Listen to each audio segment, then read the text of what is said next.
জেদ ছাড়া সাফল্য কখনোই অর্জন করা যায় না। জেদ হলো সে আগুন যা ব্যর্থতাকে পুড়িয়ে ছাই করে দেয়। জেদ হওয়ার মানে হলো প্রতিটি নাকে হ্যাঁতে বানানো। তোমার জেদই তোমার পরিচয়, সেটা ভুলে যেও না। জেদ তোমাকে জীবনের সব বাধা অতিক্রম করার শক্তি দেবে। নিজের জেদ ধরে রাখো, কারণ সেখানে লুকিয়ে আছে তোমার সাফল্য। আসসালামু আলাইকুম প্রিয় ভাই ও বোনেরা, সকলে কেমন আছেন? এই তো সকালবেলা থেকে আজকের ভিডিওটি শুরু করেছি। আমার প্রিয় ভাই বোনদের জন্য এই তো সরিষা রোদে দিছি। সরিষাগুলোকে ধুয়ে ভালো করে তারপরে এই তো রোদে দিছি শুকানোর জন্য। আর ভালো করে শুকিয়ে তারপরে কিন্তু ভাঙানো হবে তেলের জন্য। আর একদম ভালো করে শুকানোর পরে যে তেলটা হবে এটা কিন্তু একদমই পিওর। আর এই তেলের ঘ্রাণ স্বাদ অনেক বেশি। এখানে লাল আর হলুদ দুই রকম সরিষায় আমি শুকাতে দিছি। আর এই দুই রকম সরিষা একসঙ্গে করে তারপরে ভাঙানো হবে তেলের জন্য। আর এই তো হাসানের যে কাজ সেটাই করতেছে, ও খেলা করতেছে আর এদিকে আমি কাজ করতেছি। আমার প্রিয় ভাই বোনেরা অনেকেই আমার পণ্যগুলো নিচ্ছেন, আর এই তো আপনাদের জন্যই তৈরি করে যাচ্ছি আমি প্রতিনিয়তই এই খাঁটি পণ্যগুলো। প্রতিটি পণ্যই আমার নিজের হাতে তৈরি করা, আর সেটা কিন্তু আমার প্রিয় ভাই বোনেরা আপনারা যারা ভিডিওগুলো দেখেন তারা অবশ্যই দেখতেছেন। ভালো মানের সরিষা থেকেই তৈরি হচ্ছে আমাদের খাঁটি সরিষার তেল। যারা একদম পিওর আর যত্ন সহকারে তৈরি করা খাবারগুলো খেতে চাচ্ছেন তারাই কিন্তু অর্ডার করে নিচ্ছেন আমার পণ্যগুলো। সরিষাগুলো রোদে দেওয়া হয়েছে, তবে আজকে তেমন একটা রোদ নাই। এই তো এর মধ্যে রান্না বান্নাও করতে হবে। এখন রান্নার জন্য সবকিছু গুছিয়ে নিছি। আমার প্রিয় ভাই বোনদের সঙ্গে এতটা ব্যস্ততার মধ্য দিয়ে আছি যে রান্না বান্না তেমন একটা শেয়ার করাই হচ্ছে না। শীতটা একদমই শেষ হয়ে যাচ্ছে, আর বাঁধাকপি কিন্তু এই বছরে আজকে প্রথম খাবো রান্না করে। আর এগুলো হচ্ছে নারকেল কুড়িয়ে নিছি আজকে নারকেল কুড়া দিয়ে। আর বাঁধাকপি দিয়ে কিভাবে আমি রান্না করি সেটা অবশ্যই আমার ভিডিওর সঙ্গে থাকলে দেখতে পাবেন। বাঁধাকপি তো আমরা অনেক রকম ভাবে খাই, অনেকে মাংস দিয়ে রান্না করে খায়, অনেকে আবার ভাজি করে খায়, অনেকে তো ঘন্ট করে খায়, মানে ঘাটি করে খায়। আজকে আমি রান্না করব বাঁধাকপির পিটলি। এই রান্নাটা আমি আমার শাশুড়ির হাতে খেয়েছিলাম, আর সেই স্বাদটা এখনো আমার জিভে লেগে আছে। আমার শাশুড়ি এত মজা করে রান্না করতেছিল যে রান্নাগুলো কিন্তু এখনো আমার অনেক বেশি মনে পড়ে। মাঝে মাঝেই চেষ্টা করি শাশুড়ির মতো করে রান্না করতে, তবে যেহেতু এখন আর আমার শাশুড়ি নেই সেজন্য শাশুড়ির হাতের রান্না করা খাবারগুলো আরো বেশি মিস করি আমি। আর এই তো দেখুন হাসান আর তাসফিয়া আমার রান্না দেখে দুইজনই হাজির। হাত দাও, যাও যাও যাও যাও, যাও হাত দিয়ে এসো, যান হাত দিয়ে এসো। তোমরা খেললে এতক্ষণ? কি খেললে গো?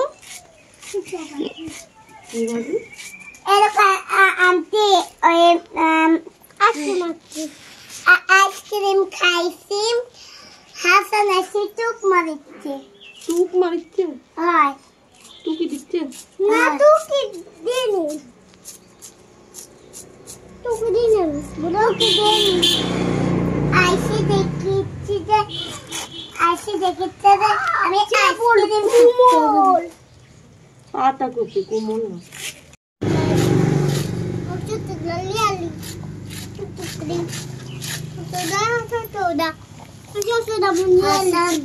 আমার আইসক্রিম ময়দা না, মিষ্টি কথা।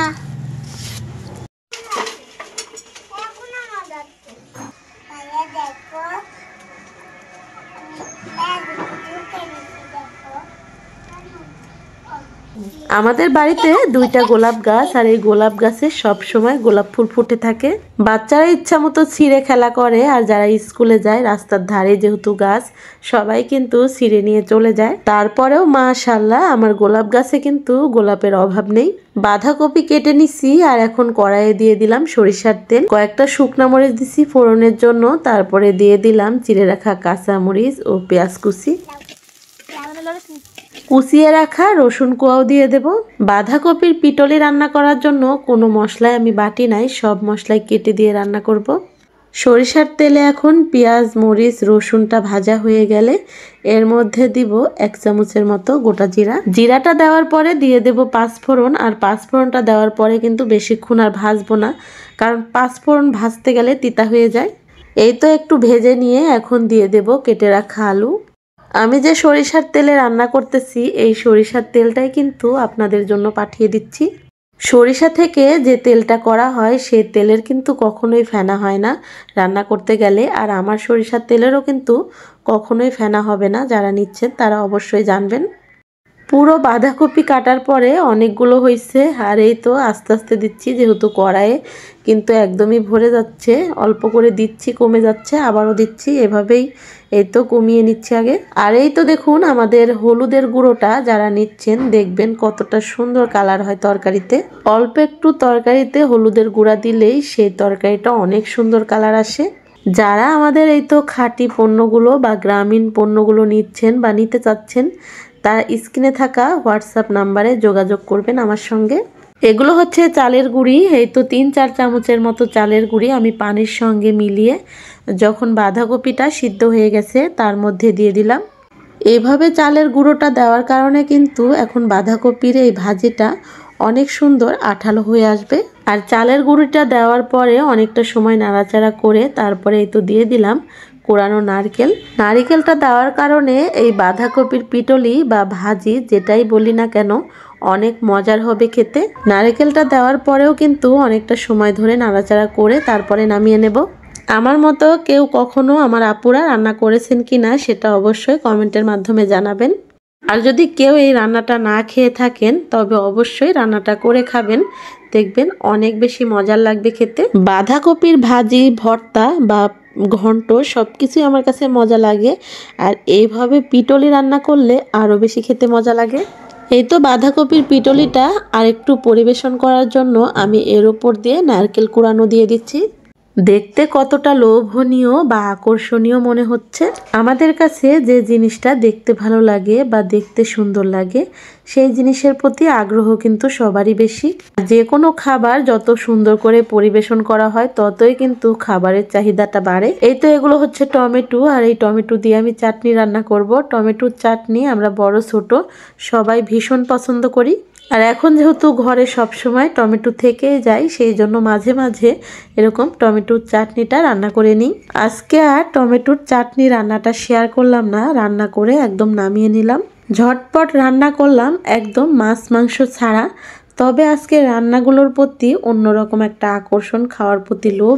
রান্না বান্না শেষ করে এই তো তাড়াতাড়ি করে বসে পড়েছি, আর সবার আগেই তাসফিয়া বসে পড়েছে খাওয়ার জন্য। হাসানকে খেতে বসার জন্য অনেক ডাকাডাকি করা লাগে, ওকে সহজে এই তো খেতে বসাতে পারি না। আর খেতে বসলেও তেমন একটা খায় না, পরে ওকে আমার খাইয়ে দেওয়া লাগে। আর খাওয়াতে গেলেও অনেক বেশি বাহানা। আর মাছ না থাকলে তো হাসানটা খেতেই চায় না। আর আজকে যেহেতু মাছ নাই, ওর কিন্তু পছন্দ মতো কোনো কিছুই রান্না হয় নাই। তবে আমার অনেকটা পছন্দের তরকারিগুলোই রান্না করা হয়েছে। ঝটপট খাওয়া দাওয়া করতেছি, কারণ বাড়িতে আরও অনেক কাজ আছে, এদিকে খিদাও লাগছে।